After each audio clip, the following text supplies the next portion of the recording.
ओम शांति। आज 7 मई 2026 की मुरली के महावाक्य हैं। आज बाबा ने सुनाया, मीठे बच्चे, तुम ब्रह्मा मुख वंशावली ब्राह्मण हो। तुम्हें ही बाप द्वारा ज्ञान का तीसरा नेत्र मिला है। तुम अभी ईश्वरीय गोद में हो। प्रश्न है, अद्वैत राज्य जहाँ दूसरा कोई धर्म नहीं, उस राज्य की स्थापना का आधार क्या है? उत्तर, योग बल। बाहुबल से कभी भी अद्वैत राज्य की स्थापना हो नहीं सकती। वैसे कृष्ण के पास इतनी शक्ति है जो अगर आपस में मिल जाएं तो सारे विश्व पर राज्य कर सकते हैं, परंतु यह लॉ नहीं कहता। विश्व पर एक राज्य की स्थापना करना बाप का ही काम है। गीत है, छोड़ भी दे आकाश सिंहासन, तू धरती पर आ जा रे। ओम शांति। बच्चों को ओम शांति का अर्थ तो बहुत ही बार समझाया है। ओम यानी मैं कौन? मैं आत्मा। यह शरीर हमारे ऑर्गन्स हैं। मैं आत्मा परम धाम की रहने वाली हूँ। भारतवासी पुकारते हैं कि हे दूर देश के रहने वाले आओ, क्योंकि भारत में अभी बहुत धर्म ग्लानि दुख हो पड़ा है। आप फिर से आकर गीता का उपदेश सुनाओ। गीता के लिए ही कहते हैं, शिव बाबा आइए, क्योंकि वह सबका बाप है। कहते हैं भारतवासियों पर फिर से परछाया पड़ा है माया रूपी रावण का, इसीलिए सब दुखी पतित हैं। पुकारते हैं, रूप बदलकर आइए, अर्थात मनुष्य के रूप में आइए। तो मनुष्य रूप में आता हूँ। मेरा आना दिव्य अलौकिक है। मैं गर्भ में नहीं आता हूँ, मैं आता ही हूँ साधारण बूढ़े तन में। तुम बच्चे जानते हो, मैं कल्प कल्प अपना निराकारी रूप बदलकर आता हूँ। ज्ञान का सागर तो परम पिता परमात्मा ही है। श्री कृष्ण को कभी भी नहीं कहेंगे। बाप कहते हैं, मैं इस साधारण तन में आकर तुमको फिर से सहज राजयोग सिखा रहा हूँ। जब दुनिया पतित बन जाती है तब मुझे आना पड़ता है। कलयुग से सतयुग बनाने मैं आता हूँ। ब्रह्मा विष्णु शंकर का चित्र भी है। ब्रह्मा द्वारा स्थापना, शंकर द्वारा विनाश और फिर विष्णु द्वारा पालना। यह लक्ष्मी नारायण विष्णु के 2 रूप हैं। यह तुम बच्चे जानते हो। बाबा फिर से रूप बदलकर आया है। वह हमारा सुप्रीम बाप भी है, सुप्रीम टीचर भी है, सुप्रीम गुरु भी है। और गुरु लोगों को सुप्रीम नहीं कहा जाता। यह तो बाप, टीचर, गुरु तीनों हैं। लौकिक बाप तो बच्चे की पालना कर फिर उनको स्कूल में भेज देते। कोई विरला होगा जो बाप टीचर भी होगा, यह कोई कह न सके। सब आत्माएं मुझे पुकारती हैं, गॉड फादर कहती हैं, तो वह आत्मा का फादर हो गया। यह गीत भी भक्ति मार्ग का है। सतयुग में तो माया होती ही नहीं जो पुकारना पड़े। वहाँ तो सुख ही सुख है। तुम जानते हो, 5000 वर्ष का चक्र है। आधा कल्प सतयुग त्रेता दिन, आधा कल्प द्वापर कलयुग रात। तुम ब्रह्मा मुख वंशावली ब्राह्मण हो। ब्रह्मा का अथवा तुम ब्राह्मणों का ही रात दिन गाया जाता है।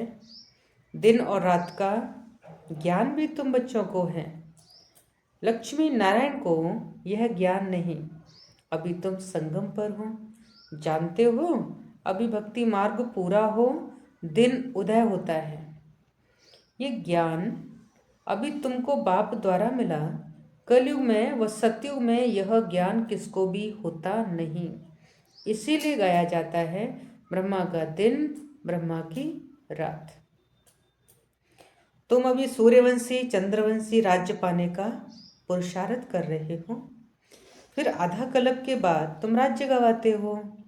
यह ज्ञान तुम ब्राह्मणों के सिवाय कोई को नहीं है।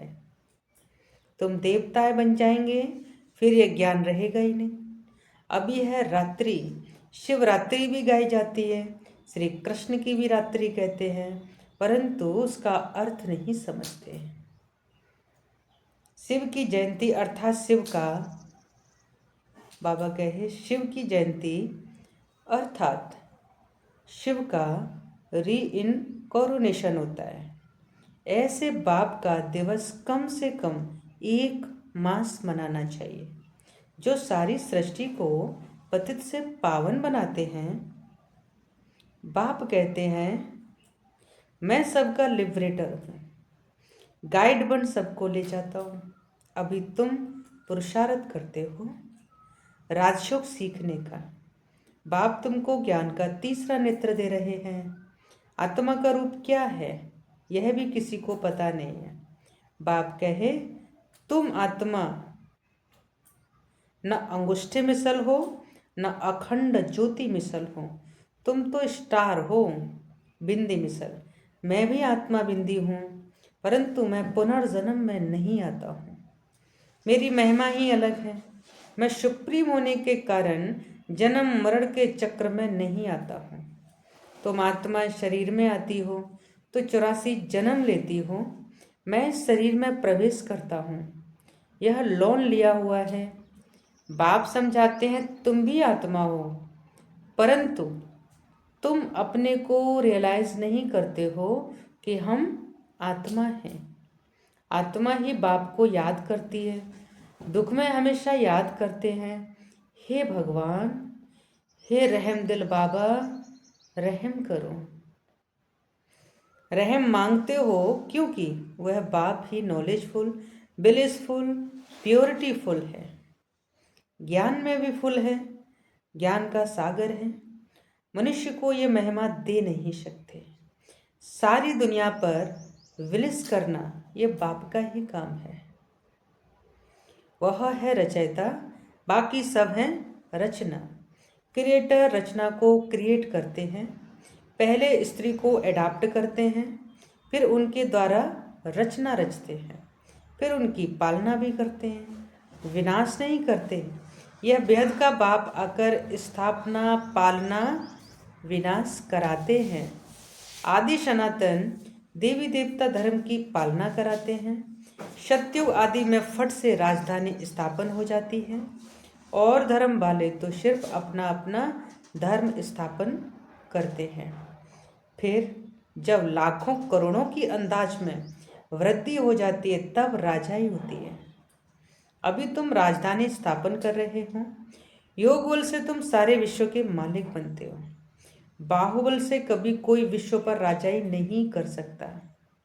बाबा ने समझाया है क्रिश्चियन इतनी ताकत है, बाबा ने कहा क्रिश्चियन में इतनी ताकत है, वह आपस में मिल जाएं तो सारे विश्व पर राज्य कर सकते हैं, परंतु बाहुबल से विश्व पर राज्य पाए यह लॉ नहीं कहता, यानी ये कायदा नहीं है।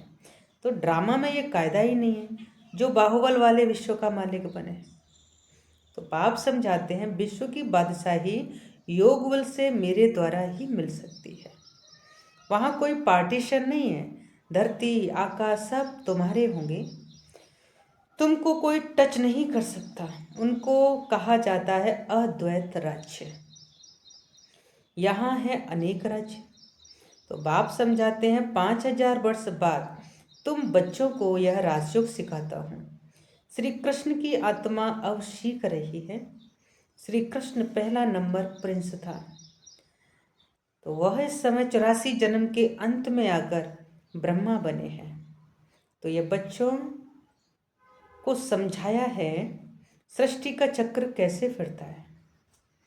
बाप फिर से स्वर्ग की स्थापना कर रहे हैं।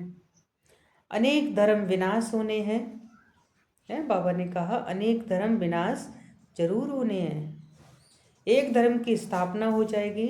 भारत ही 100% साल्वेंट धर्म था और बाबा कहते हैं श्रेष्ठ धर्म था। देवताओं के कर्म भी श्रेष्ठ थे, उन्होंने ही महिमा गाई हुई है। सर्वगुण संपन्न तो पहले पहले पवित्र थे, अभी पतित बने हैं, फिर बाप आकर स्त्री पुरुष दोनों को पवित्र बनाते हैं। रक्षाबंधन का उत्सव इतना क्यों मनाते हैं, यह कोई को पता नहीं है। बाप ने ही आकर प्रतिज्ञा ली थी कि अंतिम जन्म में तुम दोनों पवित्र रहो। सन्यासियों का तो धर्म ही अलग है, ज्ञान भक्ति और वैराग्य यह तुम्हारे लिए है। तुमने देखा होगा पादरी लोग चलते हैं तो आंखें एक तरफ रहती हैं और किसी की तरफ देखते नहीं हैं, नन्स होती है ना। अब वह तो क्राइस्ट को याद करती, कहते हैं क्राइस्ट गॉड का बच्चा था। तुम्हारा कोई सफेद कपड़े आदि से कनेक्शन नहीं है, तुम तो आत्मा हो।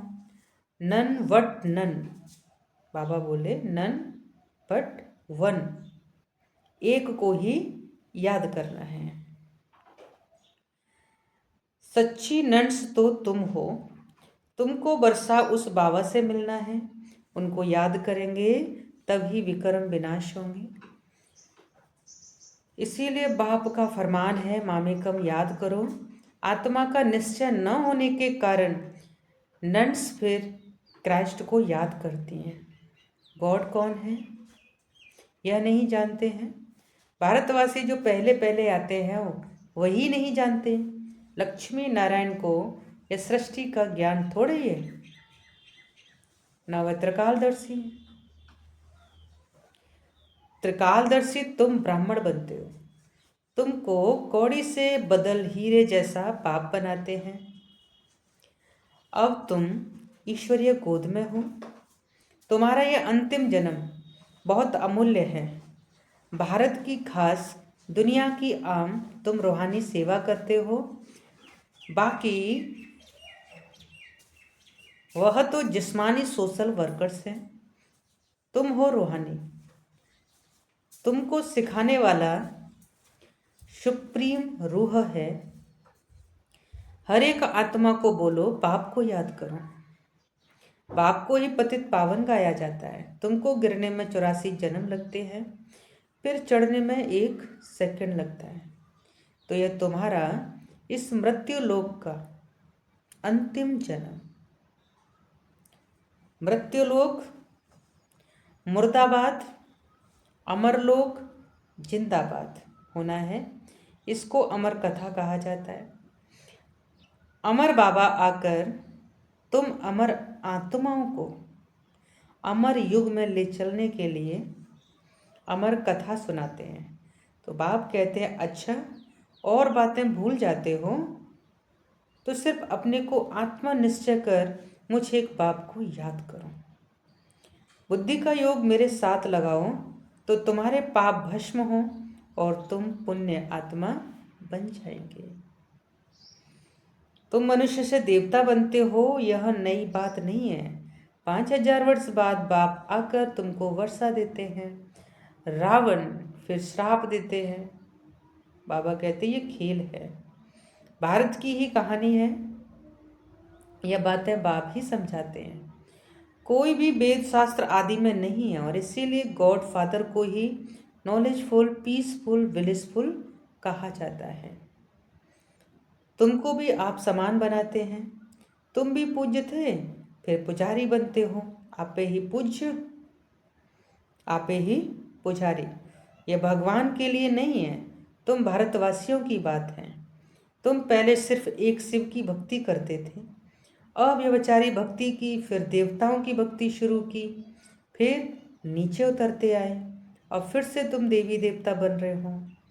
जो थोड़ा पढ़ते हैं वह प्रजा में चले जाएंगे और जो अच्छी रीति पढ़ते पढ़ाते हैं वह राजाई में आ जाएंगे।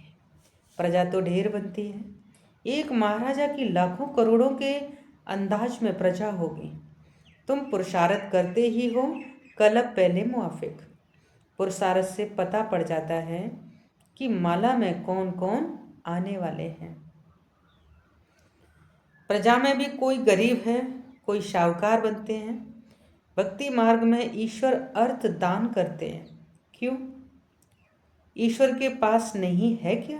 बाबा कहे, ईश्वर अर्थ दान क्यों करते हैं? क्या ईश्वर के पास नहीं है क्या? या तो कहते श्री कृष्ण अर्पणम, परंतु वास्तव में होता है ईश्वर अर्पणम। मनुष्य जो कुछ करते हैं उनका फल दूसरे जन्म में मिलता है, एक जन्म के लिए मिल जाता है। अब बाप कहते हैं मैं आया हूँ तुमको 21 जन्म का वर्षा देने। मेरे अर्थ डायरेक्ट कुछ भी करते हो तो 21 जन्म के लिए उसकी प्राप्ति तुमको हो जाती है। इनडायरेक्ट करते हो तो एक जन्म के लिए अल्पकाल का सुख मिल जाता है। बाप समझाते हैं यह तुम्हारा सब मिट्टी में मिल जाना है, इसीलिए इसको सफल कर लो। तुम यह रूहानी हॉस्पिटल कम यूनिवर्सिटी खोलते जाओ, जहाँ से सब एवर हेल्दी एवर वेल्दी बनेंगी। इनसे बहुत इनकम होती है। बाबा ने कहा इनसे बहुत इनकम होती है। योग से हेल्थ और चक्र को जानने से वेल्थ। तो घर घर में ऐसी यूनिवर्सिटी कम हॉस्पिटल खोलते जाओ। बड़ा आदमी है तो बड़ा खोले, जहाँ बहुत आ सकें। बोर्ड पर लिख दो, जैसे नेचर क्योर वाले लिखते हैं। बाप सारी दुनिया की नेचर बदल प्योर बना देते हैं। इस समय सभी इम्प्योर हैं। सारी दुनिया को एवर हेल्दी एवर वेल्दी बनाने वाला बाप है, जो अब तुम बच्चों को पढ़ा रहे हैं। तुम हो मोस्ट स्वीट चिल्ड्रेन, है ना। बाबा बच्चों को कहता है तुम बहुत प्यारे बच्चे हो। अच्छा, मीठे मीठे शिकिलदे बच्चों प्रति माता पिता बाप दादा का याद प्यार और गुड मॉर्निंग। रूहानी बाप की रूहानी बच्चों को नमस्ते। हम रूहानी बच्चों की रूहानी बाप दादा को याद प्यार और गुड मॉर्निंग। नमस्ते नमस्ते नमस्ते। शुक्रिया बाबा, शुक्रिया। धारणा के लिए मुख्य सार है, अपनी इस अमूल्य जीवन को रूहानी सेवा में लगाना है। खास भारत आम सारी दुनिया की सेवा करनी है। अपना सब कुछ सफल करने के लिए डायरेक्ट ईश्वर अर्थ अर्पण करना है। रूहानी हॉस्पिटल और यूनिवर्सिटी खोलनी है। वरदान है, एक रस स्थिति द्वारा अतीन्द्रिय सुख की अनुभूति करने वाले सर्व आकर्षणों से मुक्त भव। जब इंद्रियों की आकर्षण और संबंधों की आकर्षण से मुक्त बनो, तब अतीन्द्रिय सुख की अनुभूति कर सकेंगे। कोई भी कर्मेंद्रियों के वश होने से जो भिन्न भिन्न आकर्षण होते हैं, वह अतीन्द्रिय सुख व हर्ष दिलाने में बंधन डालते हैं। लेकिन जब बुद्धि सर्व आकर्षणों से मुक्त हो, एक ठिकाने पर टिक जाती है, हलचल समाप्त हो जाती है। बाबा कहे हलचल समाप्त हो जाती है, तब एक रस अवस्था बनने से अतीन्द्रिय सुख की अनुभूति होती है। श्लोगन है, अपने बुद्धि की लाइन सदा क्लियर रखो तो एक दो के मन के भावों को जान लेंगे। अव्यक्त इशारे हैं, सदा अचल अडोल एक रस स्थिति का अनुभव करो। स्पष्टीकरण किया बाबा ने, किसी भी प्रकार की हलचल में अचल रहना यही श्रेष्ठ ब्राह्मण आत्माओं की निशानी है। दुनिया हलचल में हो, लेकिन आप श्रेष्ठ आत्माएं हलचल में नहीं आ सकती हैं। क्यों? ड्रामा की हर सीन को जानते हो। नॉलेजफुल आत्माएं, पावरफुल आत्माएं सदा स्वतः ही अचल रहती हैं, तो कभी वायुमंडल से घबराओ नहीं, सदा निर्भय रहो। अच्छा, ओम शांति।